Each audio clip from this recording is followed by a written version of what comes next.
இதை பார்த்ததும் onion rings squid ரிங்ஸ்ன்னு நினச்சிங்களா? ஆனால் இது புடலங்காயில் செஞ்சதுன்னு சொன்னால் உங்களால் நம்ப முடியுதா?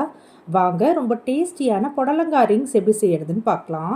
இந்த ரெசிபிக்காக நான் மீடியம் சைஸ் புடலங்காய் 2 எடுத்திருக்கேன். அதை தோல் சீவிட்டு இந்த மாதிரி ரிங்ஸாக கட் பண்ணி வச்சுருக்கேன். இது கூட 2 டேபிள் ஸ்பூன் கடலை மாவு, 2 டேபிள் ஸ்பூன் அரிசி மாவு, 1 டேபிள் ஸ்பூன் கார்ன்ஃப்ளவர், காரத்துக்கு ஏற்ற மாதிரி ரெட் சில்லி பவுடர், 1 ஸ்பூன் கறி மசாலா, 1 ஸ்பூன் தனியாத்தூள், தேவையான அளவு உப்பு, ஒரு லெமனோட ஜூஸ் சேர்த்து முதல்ல ட்ரையாக மிக்ஸ் பண்ணிக்கலாம். இது கூட கொஞ்சமாக தண்ணி தெளித்து ஒரு புடலங்காவும் இந்த மாவில் நல்லா பைண்ட் ஆகிற அளவுக்கு மேரினேட் பண்ணி ஒரு 10 நிமிஷம் ரெஸ்டிங் டைம் கொடுத்துடலாம்.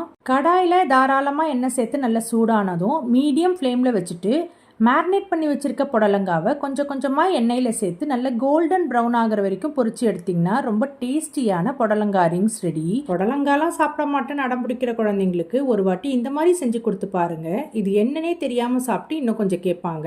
ட்ரை பண்ணி பாருங்கள். நாளைக்கு வேற ஒரு ரெசிபியோட பார்க்கலாம்.